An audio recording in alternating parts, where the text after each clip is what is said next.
Allô, allô.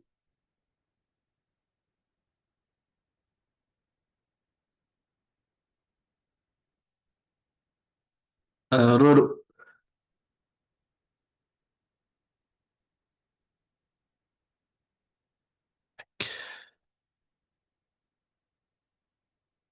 Est-ce que tu m'entends? Ah, est-ce que c'est le...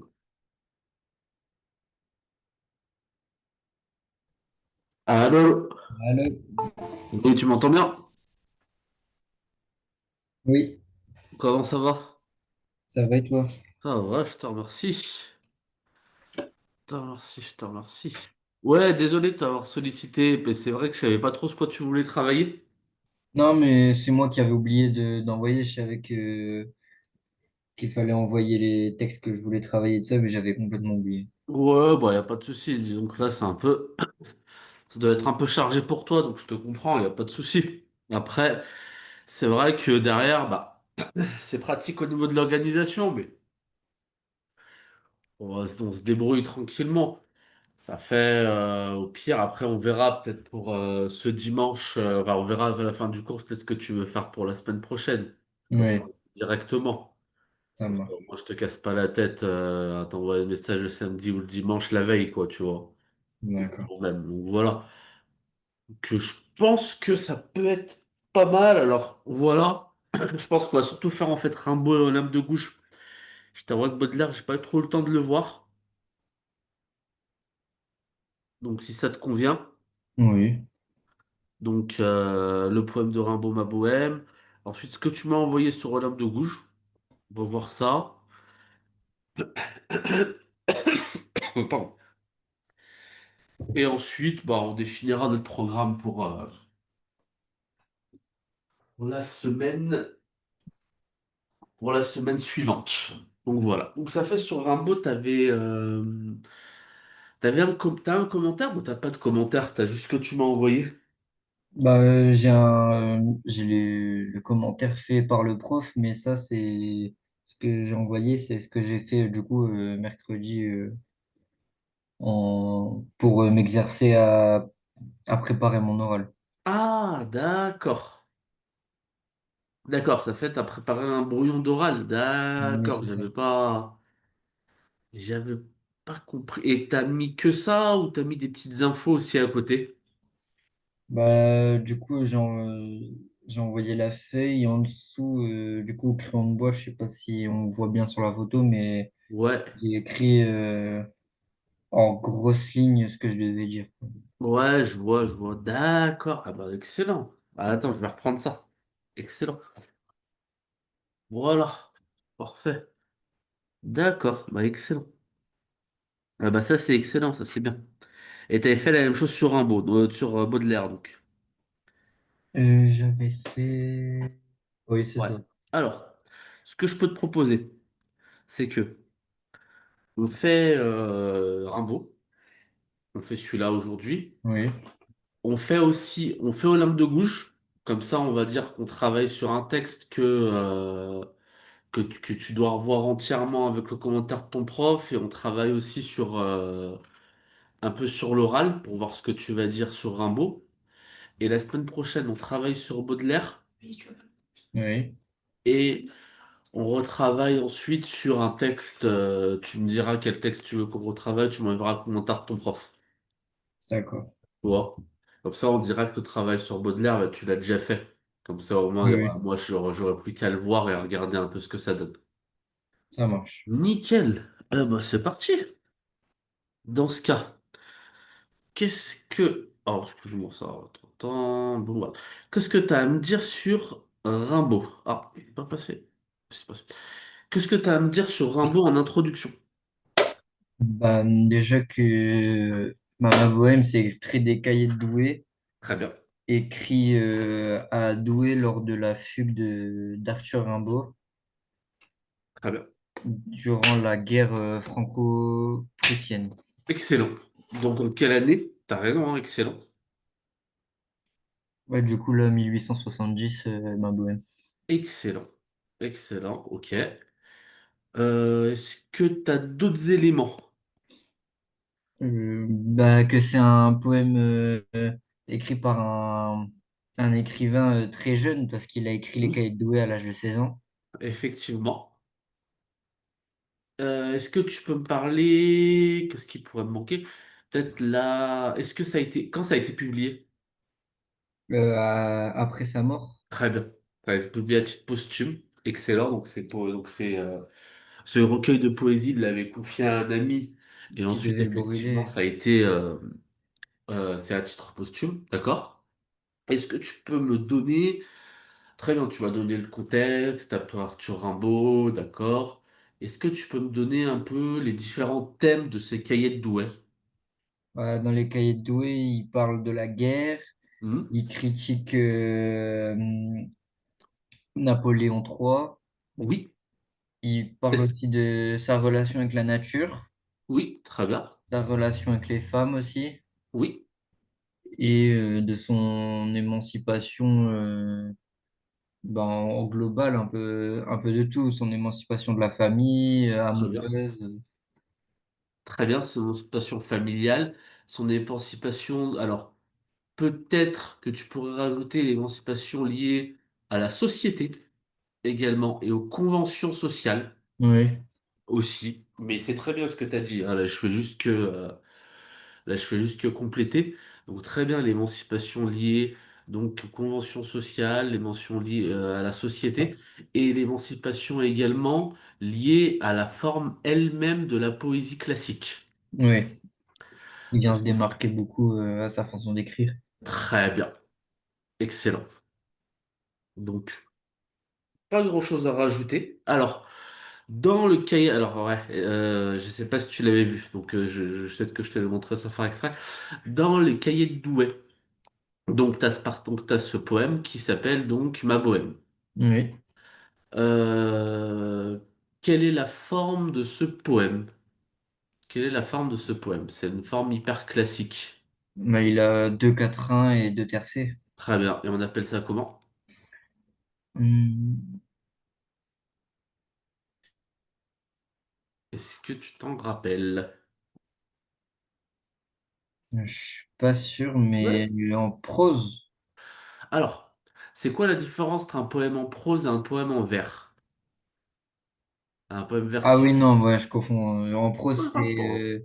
écrit comme un texte. Oui, ça veut dire que ça rime pas. Oui, oui, mais C'est là, oui, ça. non, c'est avec des vers, mais la Voilà. forme, je sais plus comment ça s'appelle. Ça s'appelle un sonnet. Ah oui, Un sonnet. Et c'est la forme ultra classique du poème.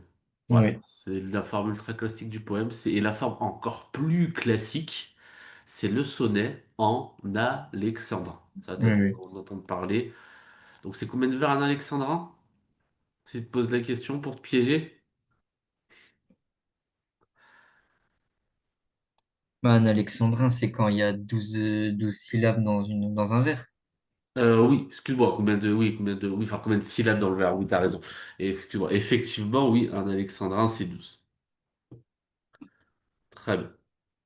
Donc, nickel. Boum. Donc, c'est ce que je t'ai mis en introduction, hein. Donc, je t'ai mis en introduction euh, tout ce qu'on a dit là, tu vois. Pas grand-chose à rajouter. Alors, toi, les trois parties. Annonce-moi ton plan et tes trois parties. T'avais vu quoi, toi? Bah, du coup, là, dans mes trois parties, la Vas-y. première partie, c'est le premier quatrain. Hmm. J'avais mis errance physique du poète. Hmm. Le deuxième, le deuxième quatrain et le premier Hmm. tercet. Oui, C'est lien avec la nature. oui. Et le troisième, bah, du coup, le dernier tercet, processus de création. Ok, ok, ok. T'étais parti sur quoi en problématique pour analyser ce poème? Problématique, j'en avais pas fait. Je m'étais concentré plus sur l'analyse. Et ton analyse, elle avait été guidée par quelle question? Quelle question tu t'étais posée? Alors peut-être que tu t'en rappelles pas. Oh, non, je me rappelle pas, je l'ai Ouais. pas noté. C'est bien si quand tu fais ces analyses, c'est bien. Alors déjà, oui, d'avoir une problématique, d'avoir un axe à partir duquel tu réponds. Mais même si en entraînement, tu mets pas de problématique, alors attention, le jour J, il faudra en mettre une. Oui. Mais si en entraînement, tu te poses pas de problématique, ce qui serait bien, c'est que tu vois au moins quelles questions tu t'es posées. Quelles interrogations t'as posé le texte. Parce que forcément, le texte pose des interrogations, pose des questions. Tu vois, tu vois, donc voilà, l'idée c'est de voir quel type de questions pose le texte. Et donc, justement, ce texte. Par exemple, une des questions, alors, une des questions qu'on peut se poser, c'est simplement en partant du titre. T'es d'accord? Oui. Ça veut dire quoi la bohème? Bah, c'est l'errance. Ok? Bah, le fait de vagabonder, de se déplacer tout le temps. T'as raison, effectivement, la bohème, c'est l'errance, c'est donc le vagabondage, c'est le côté... Alors, est-ce que la bohème, c'est un terme positif ou négatif? Mm. Parce que tu m'as dit vagabondage. Vagabondage, c'est plutôt négatif, t'es d'accord? Oui. Les Oui, vagabonds, c'est mais pas là, forcément... vu comment il décrit le fait de qui est tout le temps en train de se déplacer dans le poème, pour moi, ce serait positif. Très bien, effectivement, c'est positif. Donc déjà, ça pose une première question. L'image de l'errance, généralement, nous, on la voit comme quelque chose de négatif. Oui. Or, lui, tu as dû remarquer que dans tout le poème, qu'est-ce qu'il en fait? Il en fait quelque chose de positif. Et non seulement il Ouais. en fait quelque chose de positif, mais tu remarques aussi qu'il s'est amusé avec plein d'images liées à cette errance, en fait. Oui. Donc déjà, tu vois, c'est la première forme de question, c'est pourquoi est-ce que pour lui, c'est positif? Et pourquoi pour lui c'est positif? Parce que pour lui, le vagabondage, c'est synonyme de quoi, en fait? Je Liberté. pense que tu l'as compris, excellent, voilà, c'est synonyme de liberté. Donc justement, c'est pour ça que, tu vois, la deuxième partie de ma problématique, c'est la prise de liberté de l'auteur des conventions sociales Oui. et toute une partie sur, donc non seulement les conventions sociales, mais également sur la poésie, les normes poétiques. Justement, il va lier les deux. Il va très souvent lier la marche d'un côté avec, de l'autre côté, les choix poétiques qu'il va faire et donc le détournement de la poésie traditionnelle pour justement montrer sa liberté physique, sa liberté intellectuelle, sa liberté de poète. Pour aller très vite. Oui. Donc voilà. Donc, tu vois ce que je veux dire? Oui. Oui. Nickel. Nickel, nickel. Donc, alors toi, c'était ton plan, c'était l'errance physique, les liens avec la nature et le processus de création. Ok. Alors après, il n'y a pas qu'un plan, hein, il y en a plusieurs. Oui. Il y a plusieurs types plusieurs types de plans. Tant que tu arrives à justifier derrière, il n'y a pas de problème. Moi, tu vois, je suis parti un peu différemment. Ça veut dire que je suis parti sur les images, entre guillemets, de ce que se donnait le poète. Oui. Ça veut dire que d'abord, le poète se donne l'image du vagabond, justement, l'idée de l'errance. Ensuite, il se donne l'image du petit pousset, et du petit Oui. pousset heureux et espiègle. Et enfin, pourquoi est-ce que tout ça, c'est une parodie poétique, une parodie des symboles poétiques? Donc, qu'est-ce que tu peux me dire euh, sur le premier quatrain, pardon. Bah déjà, on peut remarquer le champ lexical de l'errance. Alors, à quoi tu le vois ce champ lexical de l'errance? Bah, dans je m'en allais, j'allais. D'accord. Alors, je suis d'accord, mais fais attention, c'est deux fois le même mot. Donc, est-ce que quand deux mots apparaissent comme ça, alors ils sont pas différents, donc est-ce qu'on peut vraiment dire que c'est un champ lexical? Pas vraiment.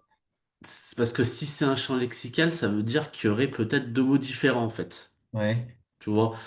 Voilà. Alors après, je sais même pas si le correcteur fera attention, hein, parce que, alors t'as raison, il y a quelque chose d'important avec ces deux termes j'allais et j'allais, effectivement. Mais moi, j'avais pas mis forcément ça en termes de champ lexical. J'avais mis autre chose, mais effectivement, t'as bien fait de remarquer ça. Quoi d'autre? Euh, Bah, l'allitération en M, on voit plusieurs Mes fois poches, je mon m'en allais, patelot, mes muse, poches, mon amour. paletot. D'accord,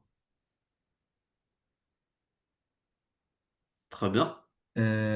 Après, on voit l'idéalisation de son paletot qui décrit poche crevée et tout ça, mais qui dit devenait idéal.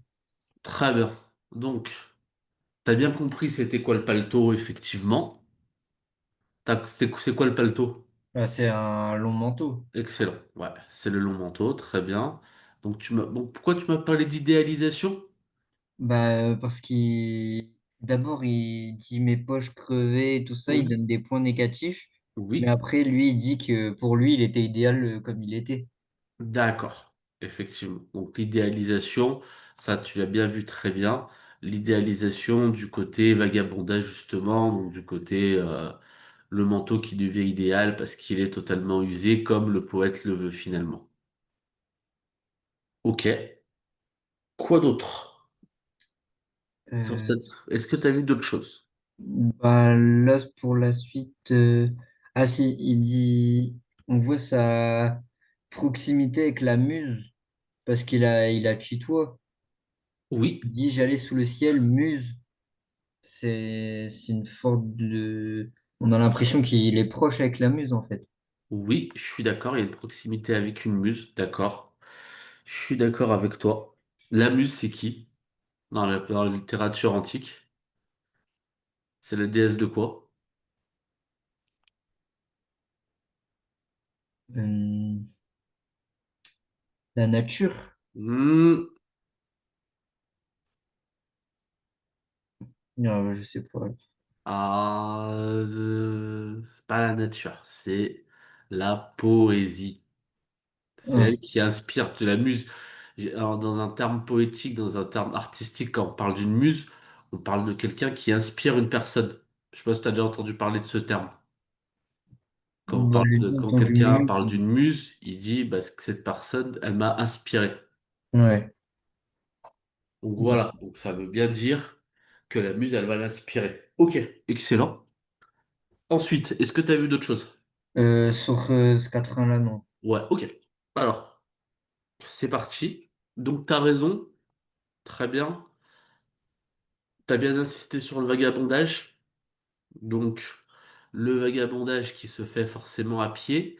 Et le vagabondage, justement, c'est quoi le principe du vagabondage? T'es d'accord? C'est que ça a aucun but. Ouais, Voilà. En tout cas, ça a aucun but physique. Après, au niveau intellectuel, c'est autre chose. Mais son but, c'est pas de rejoindre un endroit. Son but, c'est tout simplement de vagabonder. Voilà. ouais. Ensuite, la posture, les poches dans mes mains, dans les poings dans mes poches crevées. Pourquoi il dit ça? Bah, Quand t'as les pour... mains dans tes poches, généralement, t'as quelle posture? Est-ce qu'à l'oral, tu vas venir les mains dans tes poches? Non. T'es d'accord? Et pourquoi tu vas pas le venir les mains dans tes poches? Bah, ça montre... Voilà, on a l'impression qu'il est renfermé, qu'il se renferme. C'est pas une question. Alors, quand je vois, si imagine moi, je suis un examinateur à l'oral et que je te vois les mains dans les poches, j'aurais pas l'impression que t'es renfermé. C'est pas l'impression que tu vas me donner. Je vais avoir l'impression, si je dois parler de manière triviale, que tu t'en fous. Ouais. Tu vois, t'as les mains dans Ouais, tes poches, t'es comme ça. ouais, c'est un manque de sérieux. Voilà, exactement. Et justement, ça montre quoi? Ça montre que Rimbaud, lui, quand il se déplace, effectivement, oui, il a cette désinvolture parce que la société autour de lui s'en moque. Voilà. Ouais, Parce qu'effectivement, tu l'as bien compris, il ne prête pas d'importance à la société autour de lui. C'est pour ça qu'il a les poings dans ses poches. Et ses poches, elles sont comment? Elles sont crevées, ce qui est un signe de pauvreté. Oui, T'es d'accord. oui, Ensuite, le point un peu compliqué, un peu stylistique. Est-ce que tu l'avais celui-là ou pas?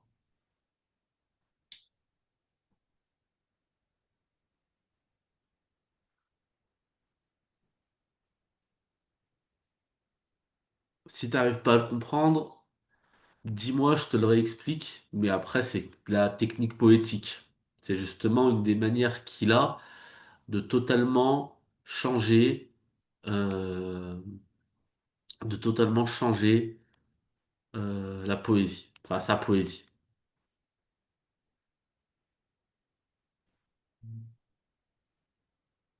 Ben, du coup, parce que là, il fait pas des alexandrins à chaque fois.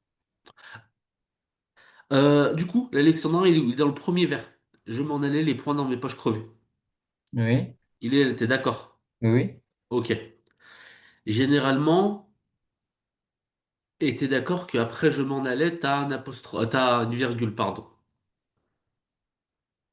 oui, Cette virgule, c'est une césure, puisque ça met une césure dans la phrase, une césure rythmique. Quand tu vas, toi, lire le poème, tu vas marquer une petite pause.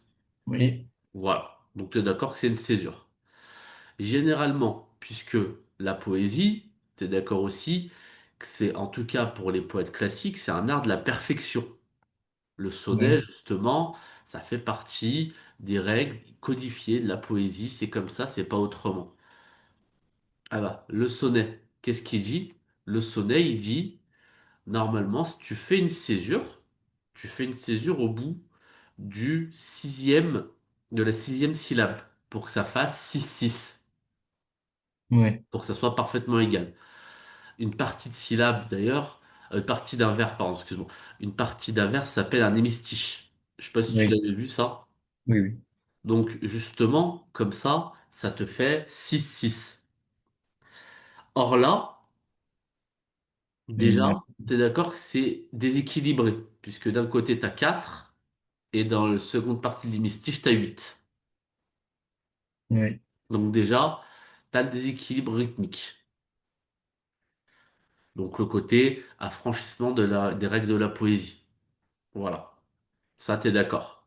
oui, Et ensuite, tu as l'image derrière. Parce que derrière, t'as Je m'en allais, qui est une première image, et tu as la deuxième image qui est renforcée justement, qui est celle des points dans les poches. Et justement, pourquoi est-ce qu'il... poche crevée, pardon. Et pourquoi est-ce qu'il insiste sur cette image? Justement, pour bien montrer, renforcer donc cette idée du poète qui est seul et du poète qui est pauvre. Voilà, et du poète qui a, entre guillemets, fait vœu de pauvreté. Tu me comprends? oui, Donc voilà. Est-ce que, est-ce que tu vois pourquoi c'est important? oui, oui, Ouais, y a pas de souci. Justement, c'est un peu technique, mais de cette technique, justement, tu vois justement le côté, ça revient sur ma problématique, parce que ma problématique, elle disait quoi? Elle parlait de choix poétique et de prise de liberté de l'auteur. De la poésie traditionnelle, l'alexandrin, je le coupe pas, je le coupe comme je veux, parce que je fais totalement ce que je veux de ce style, alors que normalement c'est ultra codifié. Et des conventions sociales. Je me déplace seul dans la nature. oui, oui. Donc voilà. Là, du coup, là, ça montre son émancipation créatrice en soi. Exactement, mais c'est très bien, c'est exactement ça. Ça montre son Là, il commence effectivement à montrer son émancipation, totale émancipation créatrice. Très bien.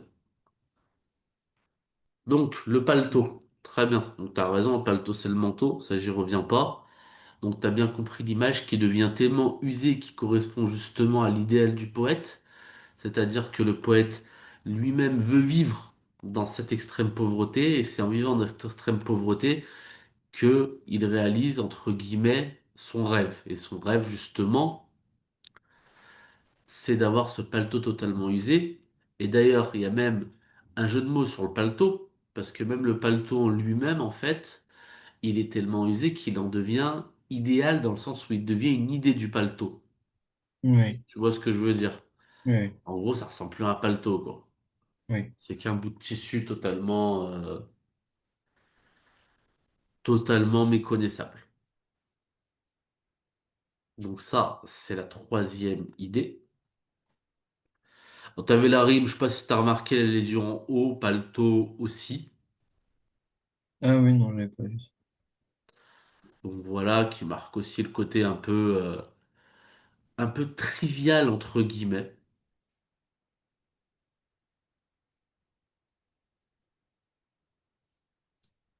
Ensuite, justement, cette reprise, j'allais vers le ciel. Sans parler de champ lexical. Ça montre quoi en fait cette reprise?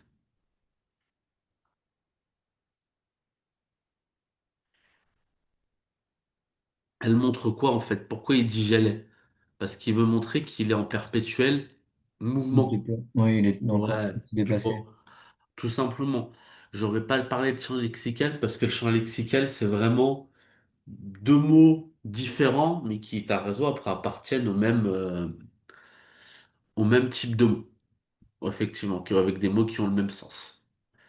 Mais effectivement, sans parler de champ lexical, le terme de jalès qui est intéressant dedans, c'est que justement, il permet de conforter l'image du poète tout le temps en mouvement. Oui, Voilà. Et donc, t'as le complément circonstanciel. Il allait où? Il allait sous le ciel. sous le ciel, effectivement. Donc, justement, ce ciel, qu'est-ce qu'il montre? Il montre sa pauvreté parce que déjà, il n'a pas de quoi s'abriter. Oui, Il a rien pour s'abriter, il n'a pas de couvre-chef. Et donc, sous ce ciel étoilé, qu'est-ce qu'il fait? Ben, il contemple les étoiles. oui, Et donc, c'est encore l'idée du poète qui effectivement choisit de contempler les étoiles. Tout simplement. D'accord? ok. Et la muse, t'as raison. Il faut en parler de la muse. Bien sûr. Parce que justement, la muse, c'est la personne, entre guillemets, qui va l'inspirer. Oui, Effectivement, c'est sa source d'inspiration. Justement, cette muse, c'est quoi? Cette muse, bah, c'est l'inspiration du poète, c'est la divinité de la poésie, mais il y a quelque chose d'inattendu, c'est-à-dire qu'on s'attend pas à ce qu'il en parle. oui, Justement, quand on revient un peu sur la structure de la poésie, tu vois bien que muse, il vient un peu comme un cheveu sur la soupe. oui, il est posé là. Voilà. Et donc, pourquoi il vient comme ça, comme un cheveu sur la soupe? Tout simplement parce que, après, c'est la même chose. Il y a, donc c'est une syllabe, t'es d'accord, c'est une monosyllabe, mais Oui, qui est placée pile à la césure. Donc, c'est pareil, il casse l'alexandrin, en oui, fait. Avec ça, il casse son alexandrin, et justement, son objectif, c'est de casser son alexandrin pour montrer encore plus sa liberté.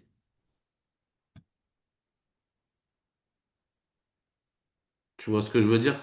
oui, Donc voilà, l'idée elle est là. L'idée c'est vraiment, il casse son alexandrin, il casse donc le rythme, la rythmique habituelle de la poésie.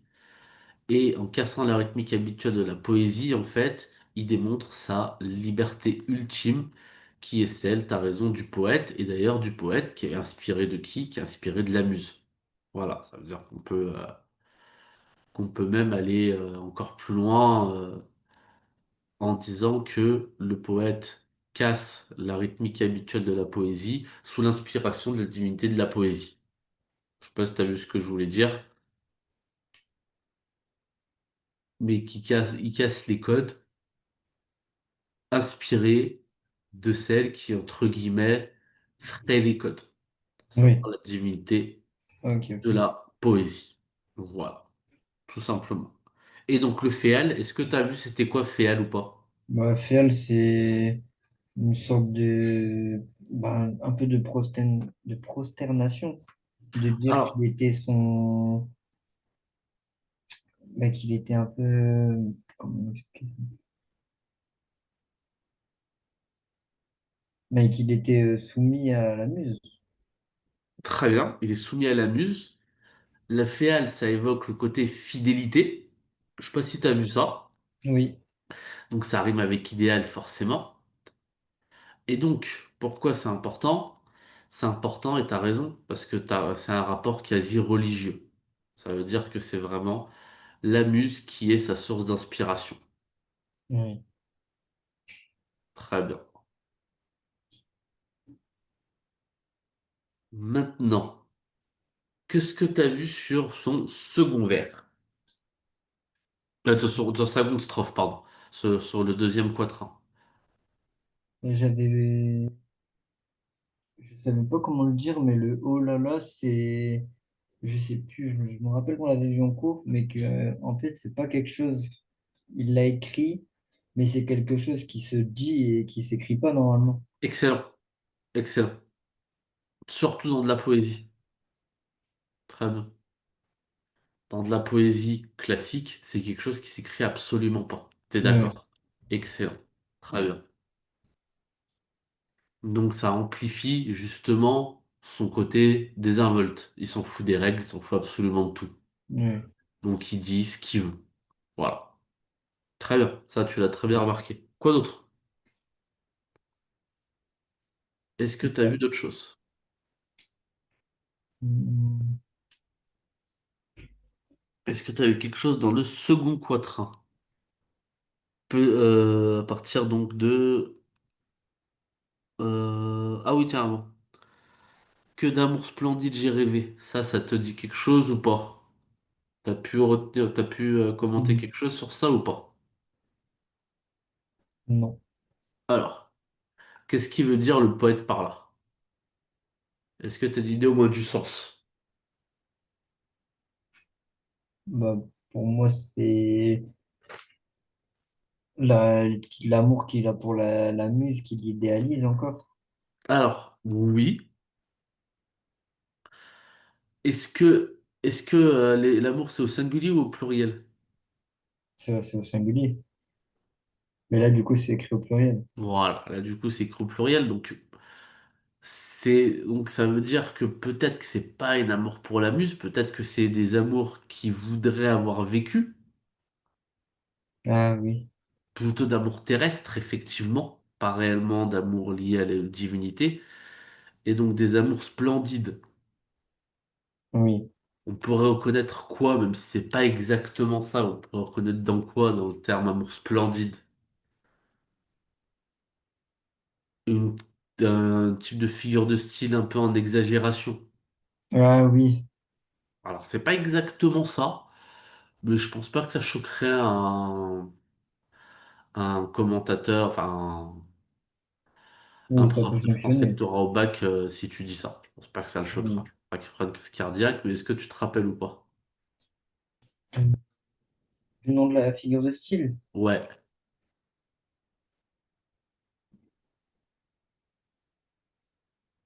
qui montre l'exagération, amour splendide. Oh non, je sais pas. T'es d'accord, quelque chose de splendide, c'est quelque chose de parfait. C'est Oui, pas oui, forcément une exagération. Là, tu pourrais sauter avoir une oxymore. oui. Voilà, avec donc le côté donc, de l'amour qui est splendide, donc qui est forcément exagéré. Et donc, comme je te l'ai dit, voilà. Et donc, qui est rêvé également. S'il est rêvé, ça veut dire quoi? S'il est rêvé, ça veut dire qu'il n'a pas eu lieu. Oui, Et d'ailleurs, t'as remarqué que rêver, il se rime avec quoi?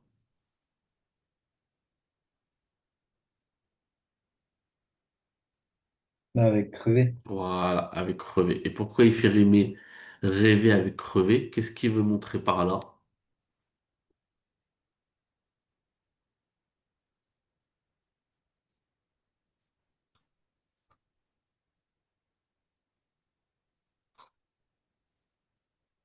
Pourquoi faire rimer rêver avec crever? Avec les poches crevées surtout. Ça veut dire quoi les poches crevées en fait? Bah, qu'il a rien dans ses poches et qu'il est Voilà, pauvre. qu'il a rien, effectivement. Et au même titre qu'il a rien dans ses poches, parce qu'elles sont crevées, les amours rêvés, elle veut dire que ces amours, finalement, elles sont fictives et qu'elles arriveront jamais. C'est déjà Ouais, voué à l'échec, en fait. oui, oui. Et justement, qu'est-ce que tu peux me dire sur mon unique culotte avait un large trou? Bah, ça montre encore sa précarité. Très bien, ça montre sa précarité. Est-ce que un poète, à ton avis, est-ce qu'il dit ça dans son poème normalement? Non, c'est un Même peu chose. du Très vocabulaire bien. familier Excellent. On est encore sur du vocabulaire trivial, effectivement, sur une description triviale du poète. Excellent.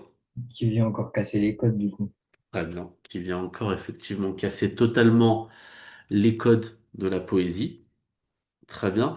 D'ailleurs, tu as remarqué que ça déborde, puisque c'est plus dans le premier quatrain, mais c'est dans le second. Oui, Et là, encore une fois, tu as un mépris total des règles classiques, puisque dans la règle classique du sonnet, un thème par quatrain. Donc tu peux pas continuer ta phrase sur le second quatrain, quoi. oui, Généralement, c'est pas ça. Donc, le mépris total, effectivement, des règles classiques. Et t'as raison, hein. L'exagération avec le côté, justement, l'autodérision du poète qui se moque de lui-même. Voilà. Et le trivial, le grotesque. Donc, loin du langage châtié, de la poésie. T'es d'accord? oui. Qu'est-ce que tu peux me dire sur ça, sur le petit poussé rêveur? Bah, il y a la métaphore de la pauvreté avec le petit poussé. Alors, pourquoi c'est une métaphore de la pauvreté pour toi? Ben, parce que il utilise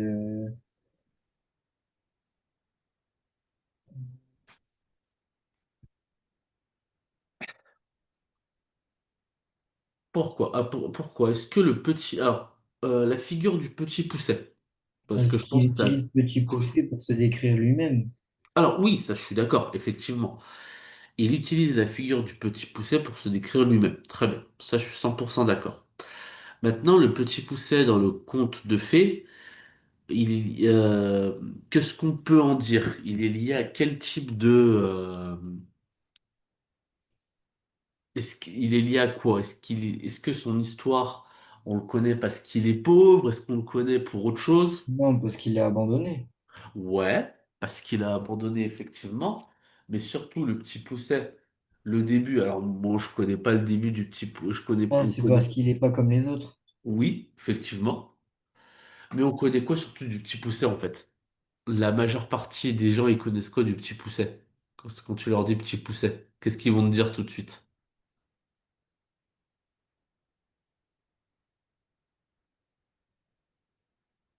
Qu'est-ce que tout le monde connaît du petit pousset en fait, à peu près? Bah, qui a semé Ah, bah, voilà. des morceaux de pain ou des cailloux pour se retrouver son chemin. T'as tout compris, très bien. La première chose qu'on te dira du petit pousset, effectivement, c'est qu'il a semé des petits morceaux de pain pour retrouver son chemin.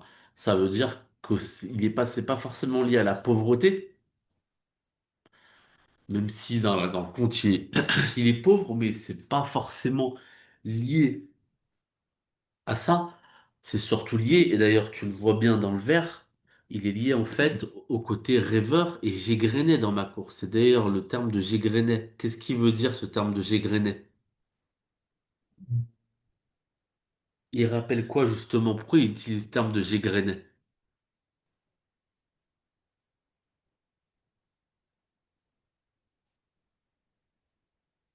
Tu reconnais quoi dans le terme égrené?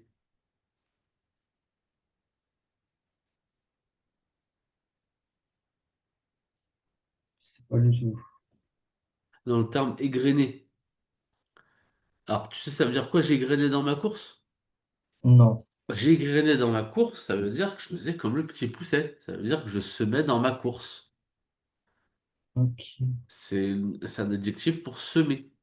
Et ce qui est intéressant, c'est que égrener, tu reconnais aussi le terme de grain, effectivement, comme les grains du petit pousset qui se noient. Oui. Donc justement, tu as raison. Il y a cette image du petit pousset, et cette image du petit pousset, en fait, qui égrène dans sa course. Mais qui égrène quoi, en fait, dans sa course? Est-ce que tu l'as? Qu'est-ce qui est égrené dans sa course? Des rimes. Eh oui, des rimes. Et l'image, justement, le petit pousset qui égrène des rimes, t'es d'accord, c'est Rimbaud, je suis d'accord avec Oui. toi. Et donc, c'est l'image du poète qui fait quoi, en fait? Bah, qui écrit pour,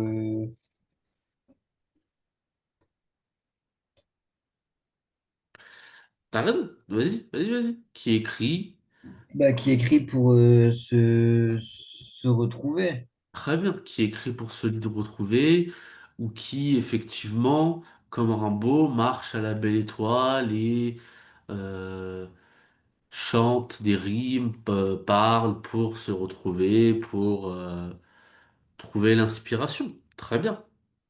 Et d'ailleurs, je sais pas si tu l'as remarqué, mais tu as remarqué qu'il y avait un rejet avec rime. Parce que rime, il a ouvert suivant. Ah oui, oui. Pourquoi?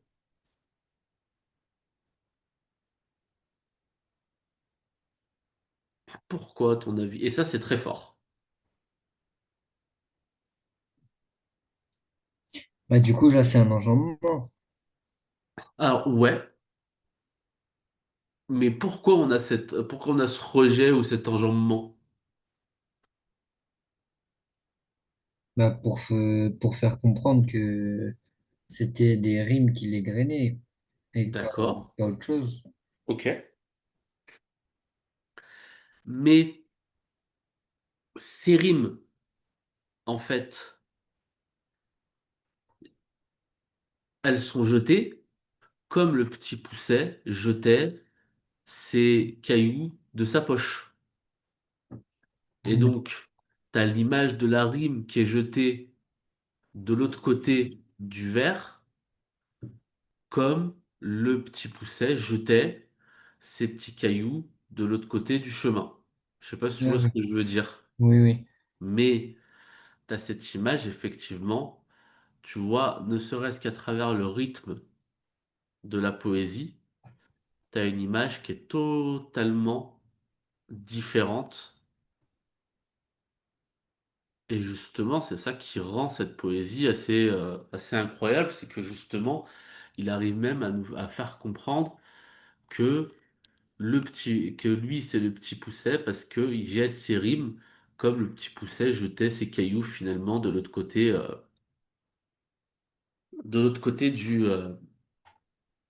de l'autre côté, enfin oui, de l'autre côté, quoi. Et donc, Oui, ça va, c'est clair? oui, oui. Et donc, mon auberge était à la Grande Ourse, t'as compris quoi de ça? Bah, qu'il dormait dehors, du coup. Excellent. Mes étoiles, mes étoiles au ciel avaient un doux froufrou. Est-ce que ça t'a compris? Hmm. Bah, là, on a l'impression qu'il peut toucher les étoiles. Alors, ouais, Parce que du coup, ils disent que les étoiles sont douces. d'accord, t'as raison.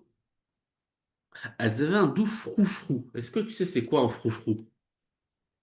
Hmm. Est-ce que t'as cherché à comprendre ce que ça signifiait ce terme de froufrou?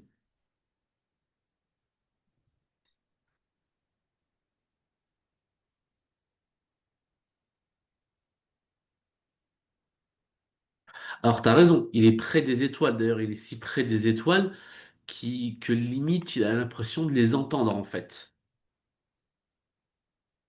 Et quand il les entend, elles émettent un doux froufrou. Est-ce que tu as une idée de ce que c'est ou pas? Ouais, c'est pour décrire le genre de... de bruit que va faire les étoiles. Ouais, pour décrire le bruit que va faire les étoiles. Alors déjà, c'est bizarre parce que est-ce que les étoiles, elles font du bruit? Non. T'es d'accord? Et autre chose qui est bizarre, c'est que ce froufrou, en fait, c'est un bruit qui est assez particulier parce que c'est un bruit qui est lié, en fait, à la soie. Quand t'as deux morceaux de soie qui s'entrechoquent l'un par rapport à l'autre, le bruit qu'elles font, on peut entendre ce type de bruit, froufrou, quelque chose comme ça. Oui. Et ce qui est bizarre, justement, c'est que la soie, c'est lié à quoi? C'est lié à la richesse ou à la pauvreté? La richesse. T'es d'accord? Et qu'en fait, donc il parle d'un bruit qui est lié à la richesse, alors que lui-même est Oui. dans le dénuement et le revendique. Donc finalement, c'est une idée qui est assez étrange, t'es d'accord? Oui. C'est comme si, c'est comme si la muse l'avait inspiré et qu'il pouvait entendre des choses que les autres ne pouvaient pas entendre. L'idée, elle serait un peu là. Voilà. Comment est-ce qu'il peut entendre cela alors qu'il est seul dans la nuit et qu'il est totalement pauvre, quoi. Tout simplement. Tout simplement, tout simplement. Et je les écoutais assis au bord des routes. Qu'est-ce que tu m'as dit sur ça? Là, j'avais noté le champ lexical des sens, du coup, avec hindou, foufou et écouter. D'accord. Effectivement, t'as raison. Il y a quelque chose qui est lié au sens, effectivement. Il écoute, il regarde, effectivement, et même il va sentir quelque chose. Et qu'est-ce qu'il sent? Des Eh ben, des très gouttes bien. de pluie. Excellent. Je peux aller plus loin. Excellent. Donc tu as raison, tu as tout ce champ lexical autour donc, de la sensation. Très bien. Donc, encore une fois, tu as une phrase qui se poursuit au tercet suivant. Oui. Donc, et je les écoutais au bord des routes, il parle bien des étoiles. T'es Oui. d'accord? Donc c'est pour ça que je dis que ça se poursuit au tercet suivant. Ça, normalement, il n'y a pas de souci. Du coup, si la phrase, elle se poursuit au tercet suivant, est-ce que c'est un enjambement aussi? Du coup, si ça se poursuit au tercet suivant, je vais pas te dire une bêtise, mais je pense pas. Ok, du coup, enjambement, ce serait que dans le de vers en vers et pas. Ouais, c'est ça. Ok. C'est ça, c'est ça. Je pense. Mais après, tu redemanderas. Je t'avouerai que je suis pas hyper spécialiste, mais je pense que c'est de vers en vers, c'est ça. Et donc, tu as le complément circonstanciel. C'est bon, soir de septembre, où je sentais des gouttes de rosée à mon front, comme un vin de vigueur. Qu'est-ce que tu peux dire sur ça? Bah, du coup, là, il nous dit. Bah, du coup, il y a un complément circonstanciel de temps avec septembre. Ouais, très bien. Hmm, T'as aussi quoi d'autre? T'as aussi une proposition subordonnée, t'es d'accord? Avec où je sentais des gouttes. oui. Nickel. Donc ça, au niveau grammatical, c'est bon. Ensuite, qu'est-ce que tu peux dire sur la signification de la phrase? Bon, tu serais tombé sur ça au Bah, niveau grammatical, c'est bon, tu l'as. Maintenant, sur la signification de la phrase en tant que telle. bah, Qu'est-ce que là, tu pour peux moi, penser? il transforme les gouttes de pluie en gouttes de rosée. C'est quoi la différence entre la rosée et la pluie? Ça montre quoi en fait? Bah, que la rosée, c'est plus fin, plus doux, plus Oui, t'as léger. raison. La rosée, c'est le matin, quoi. Ouais, là, c'est un soir. La rosée, c'est plutôt le matin, effectivement. Alors que oui, t'as raison. Effectivement. Effectivement, quoi d'autre?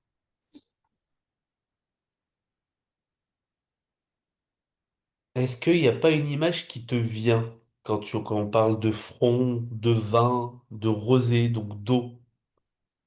Bah, il évoque la religion. Excellent. Et pourquoi? Parce que le vin, l'eau sur le front et tout ça, ça fait penser un peu à un baptême. Excellent. Eh ben, très bien. T'as tout compris. Très bien. Donc l'image du religieux, le vin de vigueur qui évoque comme le baptême poétique du marcheur. Ouais. C'est ça en fait. Excellent. C'est le baptême poétique du marcheur. C'est le marcheur donc qui, justement, en égrénant ses vers, justement, devient réellement poète. Très bien. Et donc ce vin de vigueur apporte l'énergie au poète, donc symbolise son contact avec la nature. Très bien. Et donc la parodie de la poésie, où rimant au milieu des ombres fantastiques, comme des lyres je tirais les élastiques de mes souliers blessés un pied de mon cœur. Un pied près de mon cœur, pardon. Qu'est-ce que tu as remarqué sur ça? Bah, là, j'ai pas, dans le premier vers, j'ai rien trouvé, mais dans le deuxième, j'ai trouvé un jeu de mots.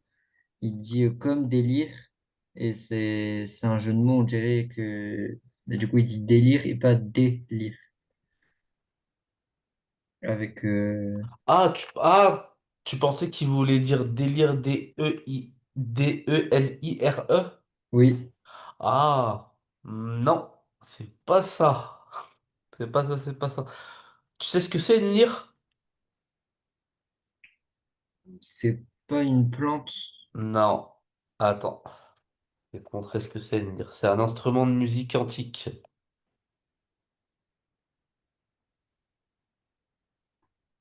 Euh, hmm,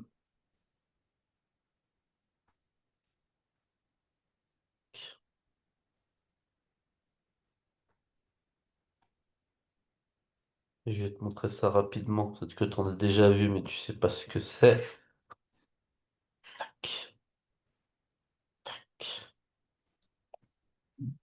C'est ça une lyre. Je sais pas si t'en as déjà vu.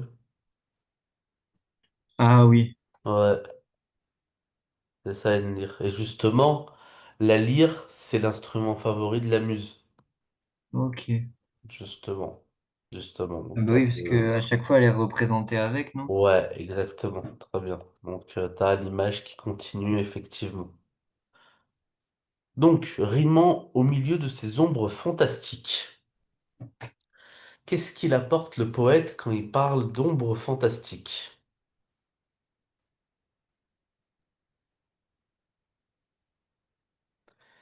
Est-ce que tu as une idée sur ce qu'il apporte? Non, là, je vois pas.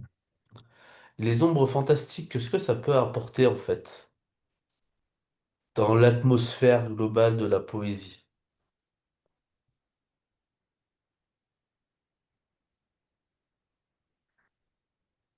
Qu'est-ce que ça Non. peut apporter dans l'atmosphère globale de la poésie, ces ombres fantastiques?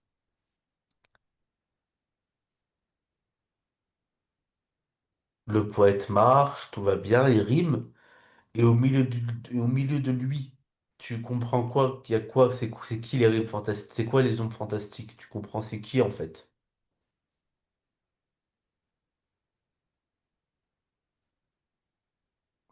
Tout simplement, quand tu vois des ombres, tu vois qui en général? Bah, des gens. Soit des gens, mais il est tout seul. Bah, du coup, là, ce serait les poètes qui le précèdent. Ah ouais, sans aller trop loin. Parce que là, tu vas trop loin. Sans aller trop loin. Il voit qui, tout simplement? Quand tu vois des ombres dans des films, tu peux voir qui en général?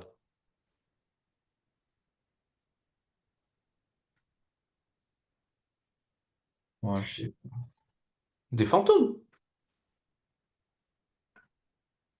tout simplement. Après, t'as peut-être pas, après, t'as sans doute raison quand tu dis que c'est l'ombre des autres poètes qui l'ont, qui l'inspire avec la muse, ça, t'as 100% raison, hein.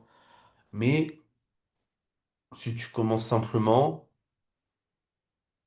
il voit ces ombres fantastiques, c'est l'image de fantômes, ça donne un aspect un peu fantastique, etc., etc.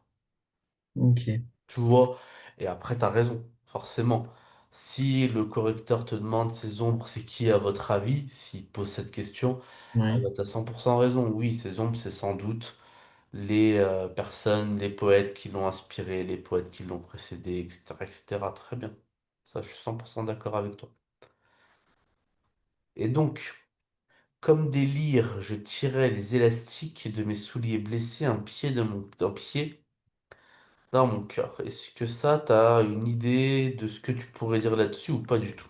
Bah là, il y a une personnification des souliers, du coup. On dit qu'elles sont blessées alors que ce serait plus, bah, par exemple, le pied qui serait blessé au lieu du soulier. Oui, pourquoi pas, effectivement, t'as cette personnification. Très bien.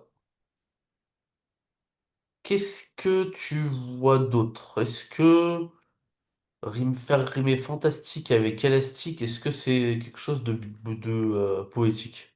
Bah, pas vraiment. T'es d'accord. Donc ça veut dire que dès qu'il va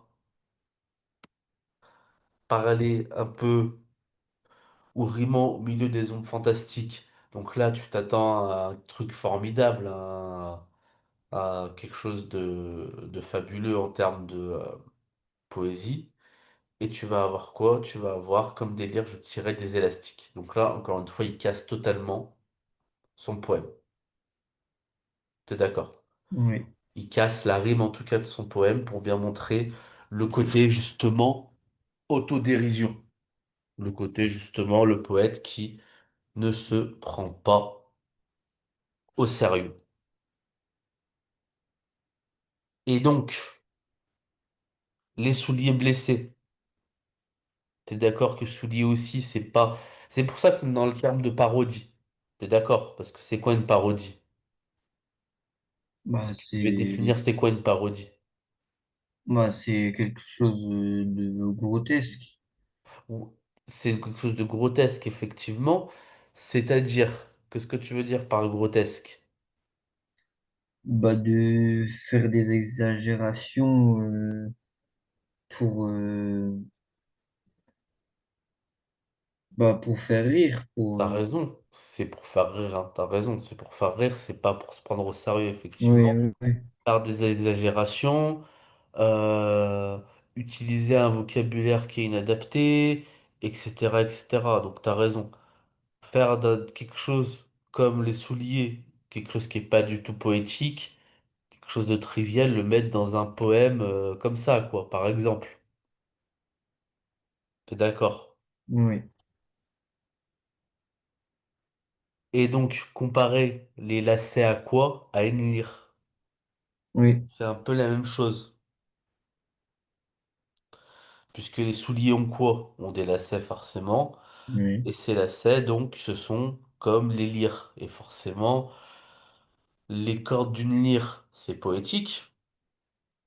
oui, Mais si on parle de lacets, là, c'est beaucoup moins oui, poétique. Encore une fois. T'es d'accord? oui, Et donc, tirer sur la lyre, on dit pas que les poètes, on dit pas que les musiciennes ou tous les musiciens tirent sur une lyre, donc pareil, hein. On dit plutôt qu'ils font de la lyre. oui, Donc c'est un peu la même chose. Et le dernier vers, justement, les souliers blessés. Pourquoi? Parce que justement, le poète m'aura trop marché, a trop vagabondé. Qu'est-ce que ça montre? Donc ça fait écho à ce qu'il y avait précédemment. Donc ça fait écho aux poches trouées. Ça fait écho au paletot usé. oui, Et donc, ça montre justement, encore une fois, le côté, l'état du poète, l'état physique du poète. Et enfin, un pied près de mon cœur. Là, t'as la posture du poète. Quand t'as le pied près de ton cœur, bah, t'as la posture un peu désinvolte, en termes physiques. Mais t'as également le jeu de mots, parce que le pied, en poésie, c'est également une mesure pour rythme, de rythme. Oui, Donc voilà. Ça va, c'est clair pour celui-là? oui, Et donc, t'avais la conclusion, voilà. Sonnet léger humoristique, qui mêle l'autobiographie, le romantisme et un pastiche, donc le côté comique. On joue avec les formes, avec les mots, avec les rythmiques, qui montrent ce vagabondage incessant. Et donc, le reste, normalement, il n'y a pas de souci. oui, C'est bon pour toi? oui, pour moi. Allez, nickel. On passe à l'herbe de gauche? Oui. Bah avant, Ah, je vais aller aux non. toilettes, j'arrive. Vas-y, vas-y, prends ton temps, t'inquiète pas. Vas-y.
Allô?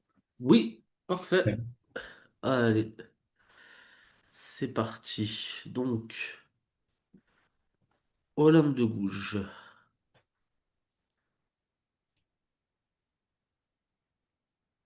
Oh, voilà, nickel. Donc, les hommes de couleur. Donc, comme c'est comme ce que je t'avais dit précédemment hier, enfin, la semaine dernière, savoir que l'homme de Gouges, elle s'est intéressée, donc, comme on l'a vu la semaine dernière, aux droits de la femme, mais qu'elle est également connue pour avoir écrit des textes sur l'esclavage, contre l'esclavage. Et Oui. donc, tu te rappelles, dans Les Hommes de couleur, c'est quoi le contexte immédiat? Puisque c'est un texte qui répond à quelque chose qui se passe juste avant qu'elle écrive. Mais est-ce que tu t'en rappelles? Euh, non, là, Tu t'en rappelles pas, alors est-ce que alors je t'avouerai que je l'ai pas je t'avouerai que oui, c'est ça. Donc, c'est ce que tu vas voir là. Donc en gros, donc on est d'accord que le côté hyper vaste, c'est la déclaration de 1789 de la DDHC. Oui, Ça, pas la peine d'y revenir. Mais justement, ce qui va se passer en 1791, c'est qu'il va y avoir un premier décret qui va accorder à certaines personnes l'égalité avec les hommes blancs. C'est pas attention, c'est même pas l'abolition de l'esclavage, puisque la première abolition de l'esclavage, c'est 1794. Donc c'est même pas ça. C'est quelque chose, entre guillemets, d'encore moins ambitieux, puisque le décret, il accorde aux gens de couleur nés de père et de mère libres l'égalité avec les citoyens blancs.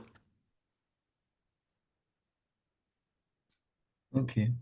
Et juste ça, ça va provoquer, comme va le dire Olympe de Gouges dans tout son texte, ça va provoquer un soulèvement, d'abord de la part des colons qui sont pas d'accord, donc des esclavagistes, Oui, ne sont pas d'accord avec cette mesure. Et après, ça va provoquer un soulèvement des colonisés qui, eux, justement, vont commencer, et notamment à Saint-Domingue, vont commencer à se révolter pour réclamer l'égalité complète. Ce qui arrivera en 1794. Et donc, justement, tu reconnais quoi comme terme? Par exemple, tu reconnais le terme de fermentation, donc les troubles. Et donc, justement, ensuite, est-ce que la source, ok, des droits de la nature qui se trouvent dans les liens du sang, les esclaves enfants d'un maître ont droit à l'héritage par le droit du sang, ok.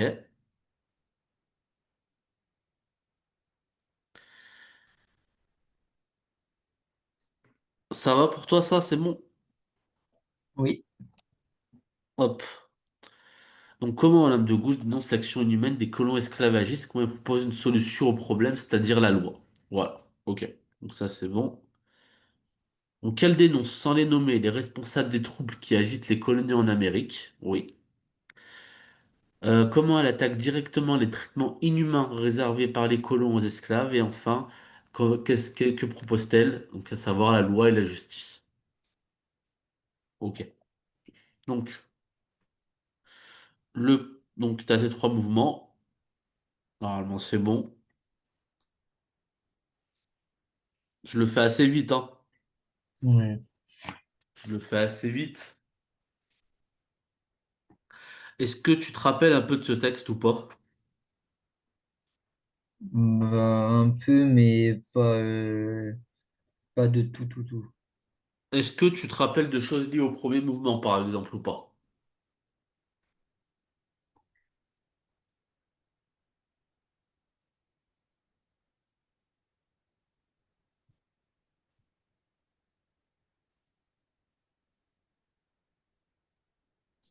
Ah, les... Ah oui, si. Que les esclaves se réunissaient entre eux pour se révolter Oui, sur les îles dont on parle dedans. effectivement. Très bien. Donc, effectivement, on parle donc de la révolte, effectivement, des esclaves. Donc, le problème, les troubles dans les îles. Et donc, qui sont les responsables, en fait, des troubles dans les îles? Les colonisateurs. Voilà, très bien. Donc, en fait, les personnes qui se sont installées, donc les colons, effectivement, sont eux les responsables. Mais néanmoins, comme tu le vois dans l'extrait, elles ne les nomment pas. Ouais. Ce sont eux, mais effectivement, elles ne les nomment pas. Donc, est-ce que tu avais vu comment elles les nomment pas? Déjà, tu as les tournures impersonnelles. Il y en a, il n'est pas difficile, il est bien nécessaire. Ouais. Et enfin, les anaphores. C'est là où, c'est là surtout, c'est là où. Pour bien montrer que c'est là-bas, effectivement, que se passe le problème. Ouais. Ensuite, t'as quoi d'autre? T'as la personnification, l'allégorie de la nature. Pourquoi t'as une allégorie de la nature?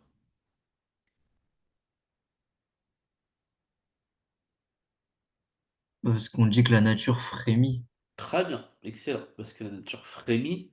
Elle frémit quoi même? Elle frémit. d'horreur. Ah merde, elle frémit d'horreur. Comme si effectivement la nature était un être humain et qu'en tant qu'être humain, elle frémissait, donc elle tremblait par rapport à tout ce qui se déroulait, effectivement. Et donc tu as un champ lexical très négatif, horreur, division, discorde, âme endurcie. Donc champ lexical qui caractérise le monde des colonies et qui caractérise même un monde effectivement barbare. Effectivement, un monde sauvage.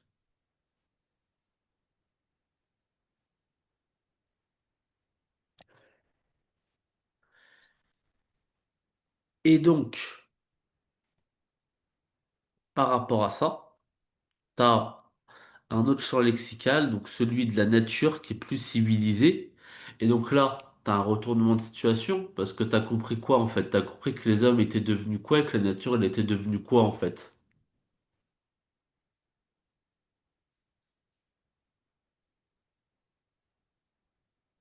Pourquoi à partir de là t'as un retournement de situation? Parce que généralement la sauvagerie elle se retrouve où généralement? Ben, dans la nature. D'accord? Alors là la sauvagerie elle se retrouve où? Du coup, chez les hommes. Eh bah t'as tout à fait raison. Et d'ailleurs la sauvagerie chez les hommes et même la nature qui est personnifiée en tant qu'être humain en a peur. Oui, Effectivement. Même la nature qui va être personnifiée comme un être humain va en avoir peur. Donc tu as un total retournement de la situation où en fait la nature, justement, et c'est elle qui a la raison et c'est elle qui a l'humanité, alors que l'humain, au contraire, il est totalement irrationnel et donc il agite la division, il agite la discorde, tout simplement. C'est bon pour toi celui-là? oui, Nickel. Et donc, à la fin, tu t'as vu le champ lexical de l'incendie? Fermentation incendiaire, allume le feu qui doit embraser l'Amérique. Ils oui. allument en Europe le feu qui doit embraser l'Amérique. Il y en a même au sein de l'Assemblée nationale. Pourquoi ils allument en Europe le feu qui doit embraser l'Amérique? Pour quelle raison? Parce que du coup, c'est l'Europe qui a décrété l'égalité. Et Hmm. du coup, les esclaves américains vont vouloir eux aussi être égalité. Oui, Égalité. effectivement. Effectivement.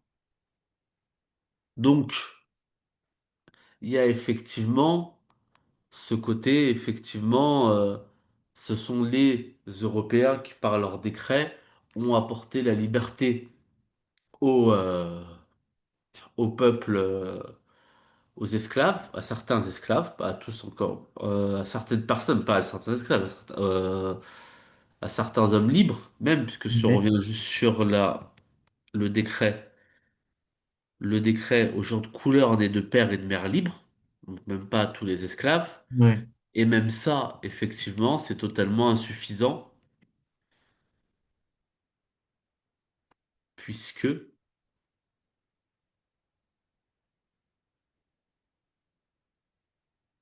les députés, justement, certains députés, qu'est-ce qu'ils font? Eh ben, en fait, certains députés, ils refusent de d'être d'accord avec cette loi. Et donc, forcément, les conséquences de l'Europe, eh ben, elles se voient en Amérique. Le décret européen qui fait tant parler, eh ben, forcément, on en a les conséquences en Amérique. Tac.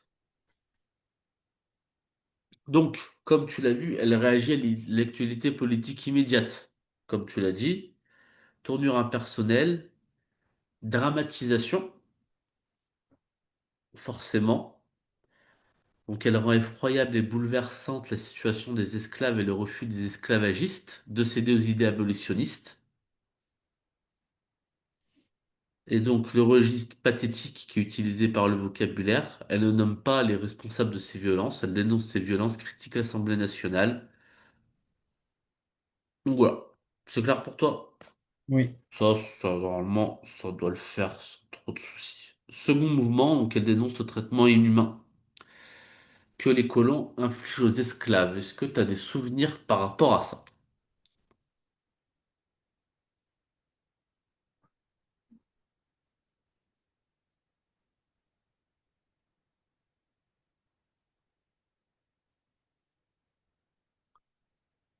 Ouais, non, ça. D'accord. Alors, on le fait rapidement. Donc, la première idée, donc, les colons prétendent régner en despote. C'est ce que c'est un despote? En maître. Ouais, le despote, c'est même le roi mais le roi qui, en gros, a pété un câble et qui veut gouverner tout seul, mais en prenant que des mauvaises décisions. Ok. Voilà, c'est lui le despote. Le despote, c'est vraiment le roi, mais le roi qui ne prend que des mauvaises décisions, qui ne fait, qui, vu qu'il n'est plus entouré et qui ne veut plus être conseillé, forcément, il prend toutes les décisions par lui-même et il devient mauvais. Voilà. Et quand il devient mauvais, là, effectivement, on a le droit, entre guillemets, de le nommer despote. Voilà. Et donc, les colons préfèrent régner en despote sur des hommes dont ils sont les pères et les frères. Donc, qu'est-ce qu'elle veut dire par là, en fait?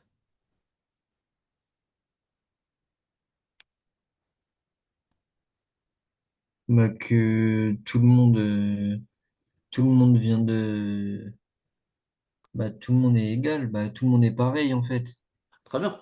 Effectivement. Là, elle veut montrer qu'effectivement, tout le monde est égaux, tout le monde est pareil, et qu'en fait, méconnaissant les droits de la nature, ils en poursuivent la source dans la plus petite teinte de leur sang.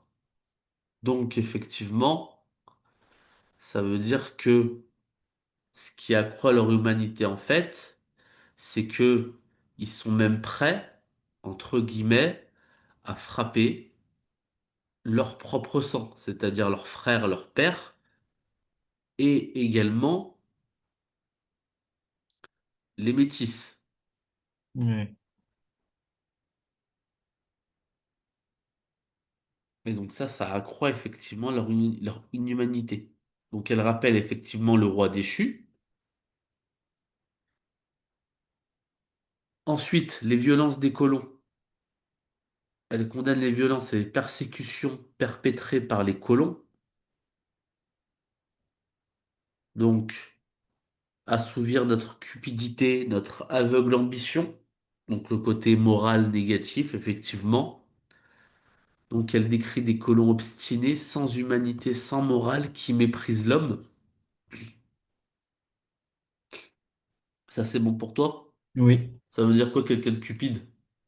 bah, quelqu'un qui réfléchit pas vraiment, Alors, ouais, alors, ça veut pas forcément dire qu'il réfléchit pas, celui qui est cupide. bah, qui va en faire qu'à sa tête et qui va penser qu'à lui-même. Oui, t'as raison, il va en Ouais, faire qu'à sa tête, il va penser qu'à lui-même, et en gros, il va tout délaisser pour un seul et même objectif, en fait. Et là, et l'objectif, c'est un objectif souvent d'ordre financier. C'est ça la cupidité. ouais, La cupidité, c'est quand effectivement, pour assouvir sa soif d'argent, sa soif de richesse, on est prêt à tout, justement. ouais, ouais.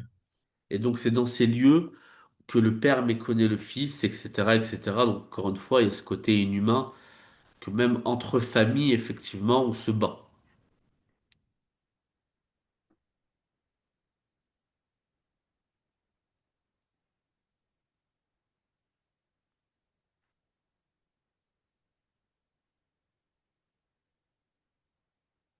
Et après, donc là, t'as une petite partie grammaire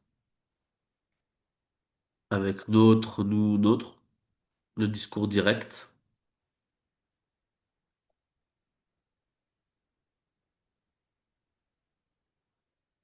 C'est bon. Oui, Et donc,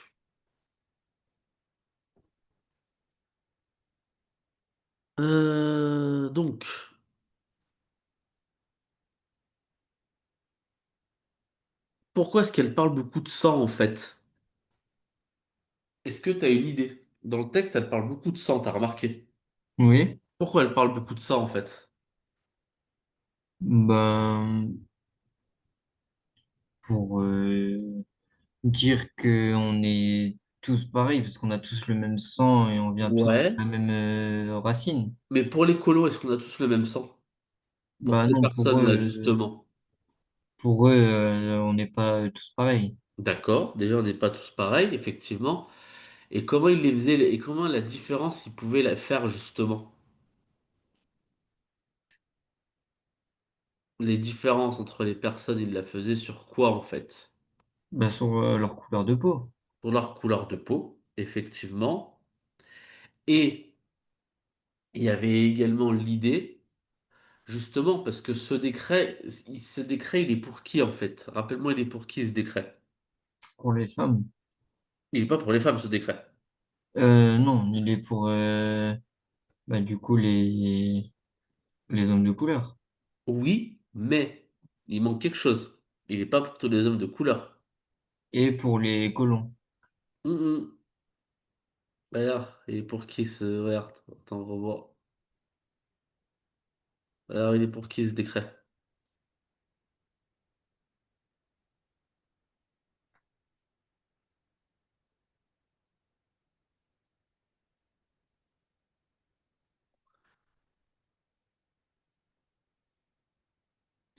Bah, pour tout le monde. Regarde, aux Pour les... gens de couleur nés de père et de mère libres. Est-ce qu'à ton avis, dans les îles à esclaves, il y avait beaucoup de gens de couleur qui étaient nés de père et de mère libres? Non. Des- Déjà, un des deux, ça doit être rare, mais les deux, ça devait être quelque chose d'exceptionnel. Oui, T'es d'accord? oui, oui. Donc, pourquoi ça? Tout simplement parce qu'en fait, à partir du moment où, justement, t'es libéré par ton maître, donc t'es libre, forcément. L'esclave est libre. Et t'avais différentes manières, en fait, en fonction de la couleur de peau, de nommer les esclaves. Et de nommer juste, non seulement les esclaves, mais également les hommes de couleur. Et justement, sur ce que tu vois là, on différenciait les noirs issus de deux parents noirs, les mulâtres nés d'un couple mixte. Et en fait, pour aller très vite, il y avait des dizaines de mots pour voir le degré de sang, entre guillemets, blanc qu'avait une personne noire. Je sais pas si tu vois ce que je veux dire. Oui, oui, oui. Et il y avait des centaines de mots. Il y avait ce terme de mulâtre, il y avait le terme de quarteron, il y avait bien d'autres mots. C'était Ok. même limite, en fait, ça veut dire que limite, au sein même des hommes de couleur, je reprends le terme, hein, au sein même des hommes de couleur, tu avais une sorte de hiérarchie. Ouais, ils pouvaient se discriminer entre eux, en fait. Exactement, c'est exactement ça. Tu avais une sorte de hiérarchie avec donc d'un côté des personnes qui étaient libres parce qu'elles étaient nées d'un parent libre ou de deux parents libres et d'autres qui l'étaient pas. Et ensuite, tu avais plein de nuances entre les deux et justement, c'est le côté complexe de la chose. C'est le côté hyper complexe de la chose et justement, qui a créé ces hiérarchies? Ce sont les colons. Ce sont les Blancs qui ont créé cette hiérarchie, justement.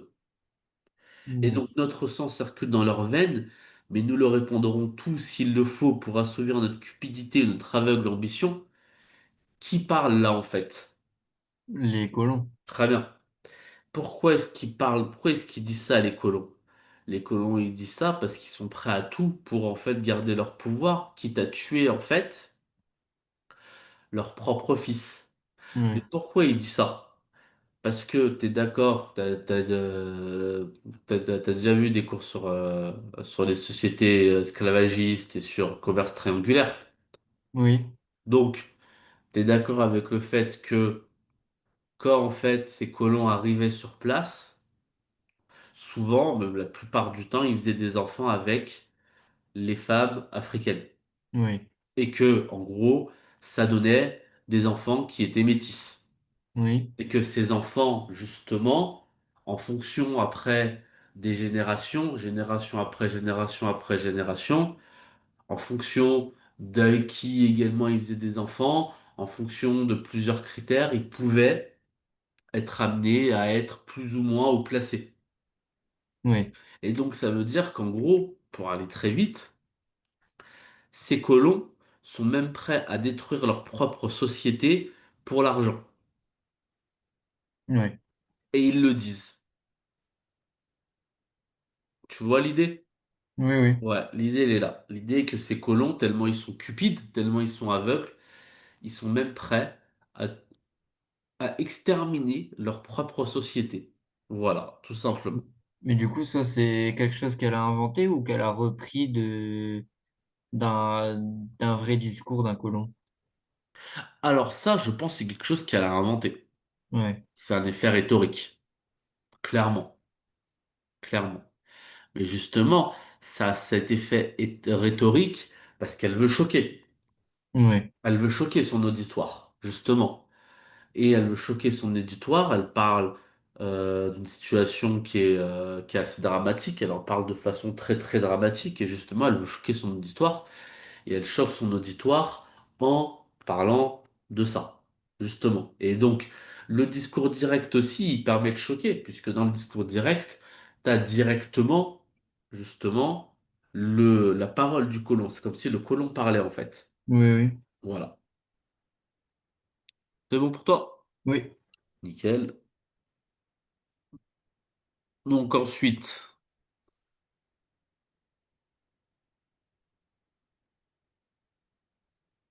euh, donc démonstratif plus superlatif. Augmente l'opposition entre la nature et l'homme qui la méconnaît. Répétition du verbe méconnaître et du mot nature. Ignorance et leur mépris de la nature et de leur famille. Ok.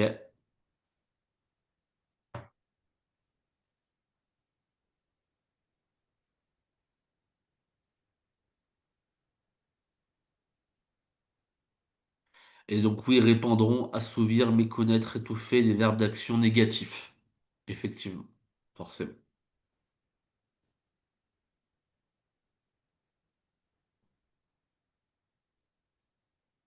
Et donc ces colons sont sourds aux cris, étouffent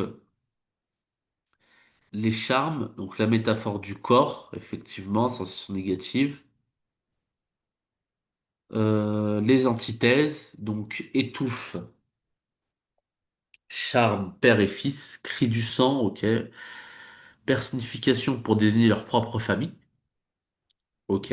Donc effectivement, on l'a dit tout à l'heure, et donc elle condamne la violence.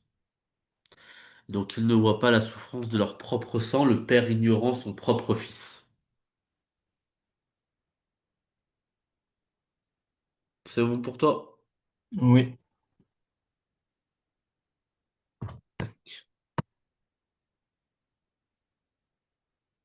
Euh... Tac. Donc, elle condamne la violence, forcément. Euh, Donc, Gouche donne un avertissement, imposer aux colons de changer leur comportement, au contraire, ne rien faire ne fera qu'aggraver la situation et mener à l'irréparable. Ok. Parallélisme qui montre l'impasse de la situation. Ok. Donc, tu as le parallélisme qui est donc dans la dernière phrase, ouais, qui est dans la dernière phrase, et donc qui montre qu'il faut trouver une solution, mais qui est autre que soit de ne rien faire, soit attaquer les colons. Donc, il faut pas une situation qui soit basée sur la violence pour aller très vite.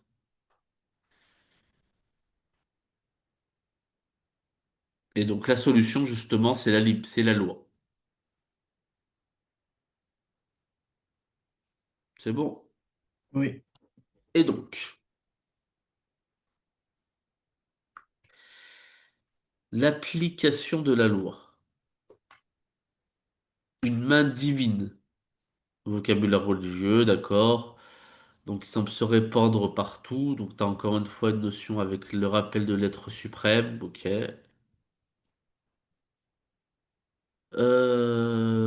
Donc le vocabulaire des droits de l'homme. Donc le droit dégénéré, égal, égalité, Assemblée nationale, décret. Ok.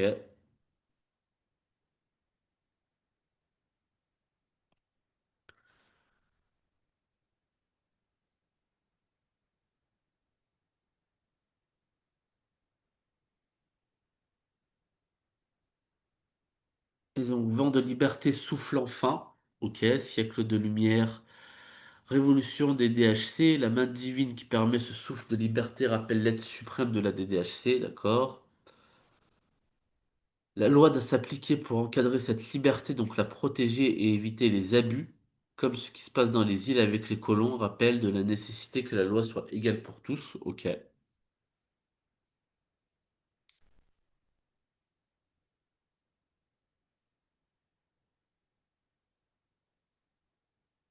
C'est bon. Oui. Mais du coup, pourquoi elle vient mettre ça dans la déclaration de la droit de la femme et de la citoyenne? Alors, elle met ça dans la Déclaration des droits de la femme et de la citoyenne parce qu'en fait, elle a voulu tout simplement réagir à une actualité qui était très importante pour elle. D'ailleurs, c'est ce qu'elle dit au tout début. Il était bien nécessaire que je dise quelques mots. Ouais, Tu vois? ok. Effectivement, son auditoire ne s'attendrait pas normalement à ce qu'elle parle de ça. Mais pour elle, effectivement, c'est quelque chose de nécessaire parce que c'est tout son combat en fait. C'est son combat qui est lié notamment à être contre l'esclavage et pour l'égalité. Donc non seulement l'égalité des femmes et des hommes, évidemment, mais également l'égalité entre les Noirs et les Blancs. Donc l'égalité entre tous les peuples. Ouais.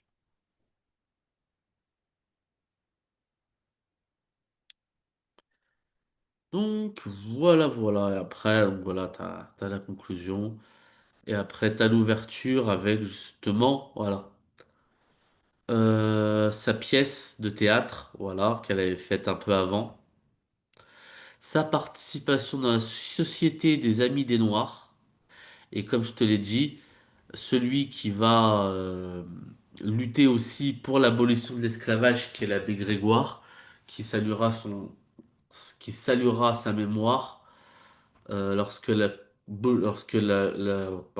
excuse-moi, l'esclavage sera aboli en 1794, parce que l'homme de Gouges meurt, il me semble, une année avant, 1793. Ok.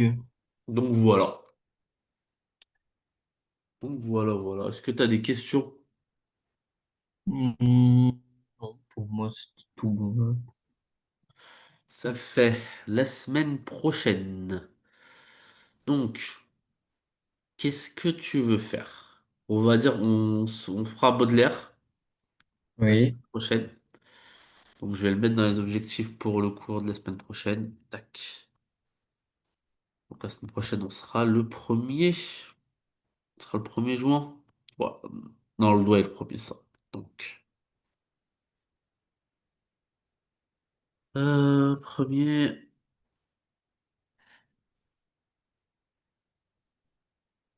Donc, objectif. Donc, Baudelaire, ok. Donc, t'as fait les. Alors, t'avais fait quoi dans la poésie? T'avais fait les trois parties aussi? Comment? T'avais fait les trois parties? Alors, Il me semble pas que tu les avais faites. non, Eh ben, essaye de me les faire. ça marche. Objectif, essaye de trouver trois parties. Et si t'as le temps, si vraiment t'as le temps, ouais, essaye de rédiger une intro Ça et marche. de me l'envoyer. Mais Voilà. de toute façon, cette semaine-là, je vais faire, comme j'avais fait la dernière fois, une sorte de bac blanc. D'accord, Donc, nickel. sinon, au pire, je le fais sur ce texte-là. Oui, tu peux le faire sur ce texte-là. D'accord, ça marche. Excellent. Tu peux le faire sur ce texte-là.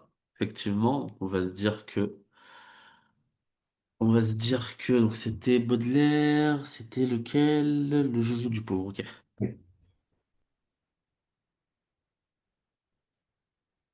Et donc, au niveau de tes révisions de texte, il t'en reste combien? Alors, là, en tout, je crois que j'en ai 16. Ouais, Et du coup, là, j'en ai sorti 12 que j'ai mis dans un classeur et tout ça. d'accord. Bon, Arthur Rimbaud, on peut dire que c'est bon parce que... Rambo, c'est clair, ça, y a pas de souci. Oui, oui. C'est bon pour moi. Bon, Prabule, Postambule, on l'a fait. Ouais. Colette, on l'a fait. Colette, oui. Olympe de Gouges, on l'a fait. Donc, moi, là, Colette, ce que je vois, il me manque Montesquieu. oui. Il me manque Giono. Jean Giono. Mais est-ce que Colette, on avait tout fait? Parce que là, j'ai quatre textes de Colette. Ah, on les a pas tous fait alors. Moi, Oui. j'avais l'Aube. Non, on les a pas tous fait. Ouais, moi, j'ai lequel? On a fait Nuit Blanche et on a fait Sido. Le portrait de Sido. Ok, Portrait de Sido et Nuit Blanche. Parce que là, du coup, j'ai l'Aube et le quatrième, c'est... Ah non, du coup, le quatrième, c'est Jean Giono, c'est pas Ouais, Colette. c'est ça.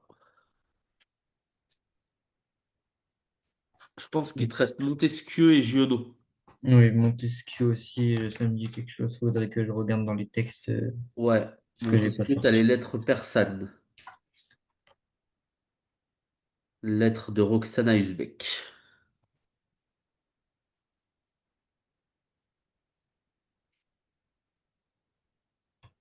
Donc là, t'as tes 16 textes ou t'en as toujours 12?